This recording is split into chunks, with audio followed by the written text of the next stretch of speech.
నుండి యూట్యూబ్ ప్రేక్షకులకు శ్మశాన చేతబడి అలాగే శత్రువు నాశనం.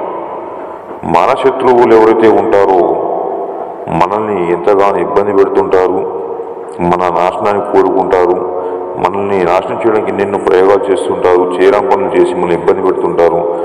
మన ఇంట్లో పిల్లలను కానీ అలాగే భార్యాభర్తలను కూడా మనశ్శాంతి లేకుండా చేసి సర్వనాశనం చేయడానికి ఏదో ప్రయోగాలు చేసి మనల్ని ఇబ్బంది పెడుతుంటారు. కాబట్టి తిరిగి వాళ్ళని శత్రుశేషం ఉంటే కుటుంబాన్ని అంతం చేయొచ్చు మనం ఈ యొక్క శ్మశాన చేతబడితో. కేవలం 2 రోజుల మార్పును గమనిస్తారు. మీరు ఎన్నెన్నో చోట్ల తిరిగి దొంగ బాబాలను మీ మోసపోయి విసిగిపోయినట్లయితే గురువుగారి యొక్క నెంబర్కి ఫోన్ చేసి మీకు ప్రతి ఒక్క సమస్యకు పరిష్కారం లభిస్తుంది. నాకు చాలామంది ఫోన్ చేసి అడిగారు, గురువుగారు ఎన్నెన్నో డబ్బులు పోయాయి, ఎంతోమంది మోసం పోయి చేశారని. నేను ఒకటే చెప్తున్నాను, 1-2 సార్లు ఆలోచించి ఫోన్ చేయండి. టైంపాస్ మాత్రం ఫోన్ చేయకండి. మీకు నమ్మకం ఉందనిపిస్తేనే ఫోన్ చేసి మాట్లాడండి. శ్రీ గురు